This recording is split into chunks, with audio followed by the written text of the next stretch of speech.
आप देख रहे हैं इंडिया टाउन न्यूज, भारत की बात। नमस्कार, आप देख रहे हैं इंडिया टाउन न्यूज और मैं हूं आपके साथ प्रगति ठाकुर। पुलिस द्वारा चलाए जा रहे कई अभियानों से प्रभावित होकर नक्सली लगातार मुख्य धारा से जुड़ रहे हैं। उन्हीं में से बस्तर में 17-18 वर्षों से सक्रिय 14 लाख का इनामी नक्सली दिवाकर और 8 लाख की इनामी नक्सली धर्मपत्नी ने वर्ष 2021 में आत्मसमर्पण किया था और मुख्यधारा में वापस लौटे थे। बता दें कि मुख्यधारा में लौटे दिवाकर ने 10वीं की बोर्ड ओपन परीक्षा 2024 में 35% अंक प्राप्त करके उत्तीर्ण की है। पुलिस अधीक्षक डॉक्टर अभिषेक पल्लव ने नामी नक्सली दंपत्ति से अनोखे अंदाज में बातचीत की है, जिसका वीडियो सोशल मीडिया पर जमकर वायरल हो रहा है और जो इस वक्त चर्चा का विषय बना हुआ है। इसी पर खास बातचीत के लिए खुद हमारे साथ पुलिस अधीक्षक डॉक्टर अभिषेक पल्लव जी जुड़ चुके हैं। सर, सबसे पहले तो आपका बहुत बहुत स्वागत है इंडिया टाउन न्यूज में। धन्यवाद।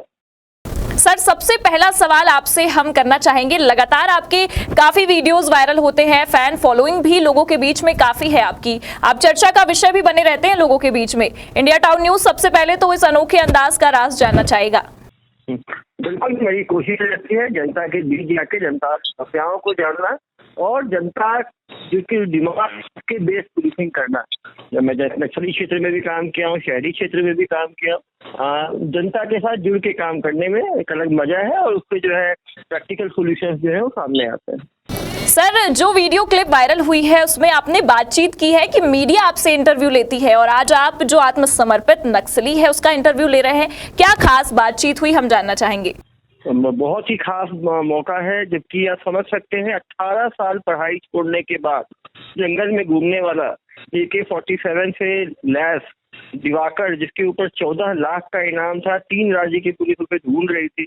आत्मसमर्पण के बाद उसने और उसकी पत्नी ने दोनों ने पढ़ाई का मन बनाया, 2 बार एग्जाम दिया, दोनों बार फेल होने के बाद हिम्मत नहीं हारे। आप आए दिन सुनते हैं कि बच्चे जो है रिजल्ट खराब होने के बाद डिप्रेशन में चले गए, आत्महत्या कर लिए, लेकिन इन्होंने हिम्मत बरकरार रखी और तीसरे प्रयास में जो दिवाकर है वो 5 सब्जेक्ट में पास हुआ, उसकी पत्नी भी 3 विषयों में पास हुई है।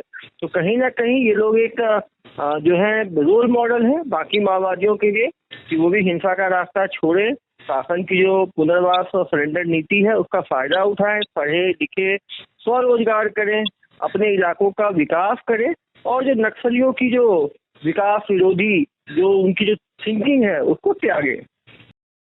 सर, जो हमारे सामने खबरें सामने आई है उसमें साफ तौर पर एक वीडियो क्लिप वायरल हुई है। गृह मंत्री विजय शर्मा ने भी आत्मसमर्पित दंपत्ति से बातचीत की है, क्या खास बातचीत हुई है सर? डिप्टी सीएम और होम मिनिस्टर विजय शर्मा जी ने वीडियो कॉल से इस दंपत्ति से बातचीत की, इनका जो है उत्साहवर्धन किया। उन्होंने अपील की कि लोग जो है बैलेट का और पेन का उपयोग करें, बुलेट का रास्ता छोड़े।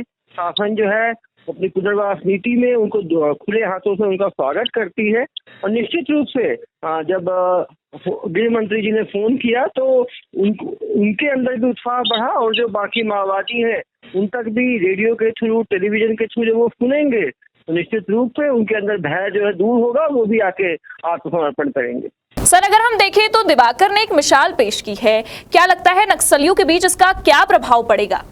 निश्चित रूप से प्रभाव पड़ेगा, क्योंकि नक्सली स्कूल को तोड़ते हैं, लोगों को हेल्थ और एजुकेशन से दूर लेके जाते हैं।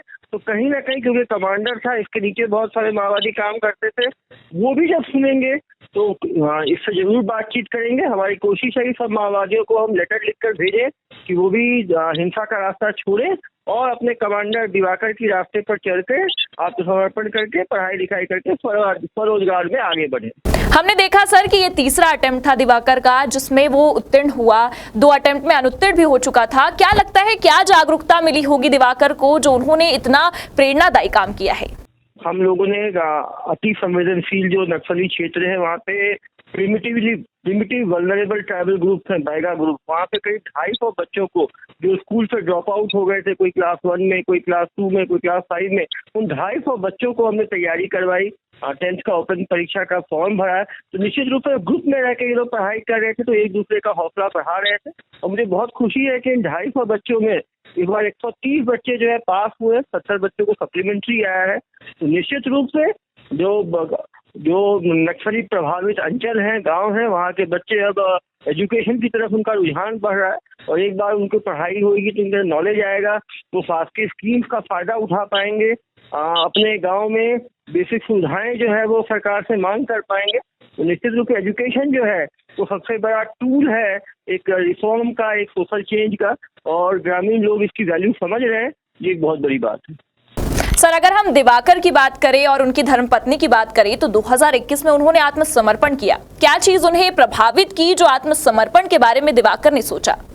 जब वो जंगल जंगल घूम रहे थे तो उन्होंने ये देखा कि उनकी हरकतों के कारण जो ग्रामीण अंचल में लोग हैं वो स्वास्थ्य सुविधाओं और एजुकेशन सुविधाओं से कहीं ना कहीं वंचित रह रहे हैं। उन्होंने देखा कि उन्हें अपने ही जो पुलिस भाई है उनके ऊपर गोली चलाना पड़ रहा है, हिंसा करनी पड़ रही है। तो इस हिंसा से परेशान होकर उन्होंने आत्मसमर्पण किया, और समझ सकते हैं आत्मसमर्पण के तुरंत बाद उन्होंने पढ़ाई शुरू कर दी।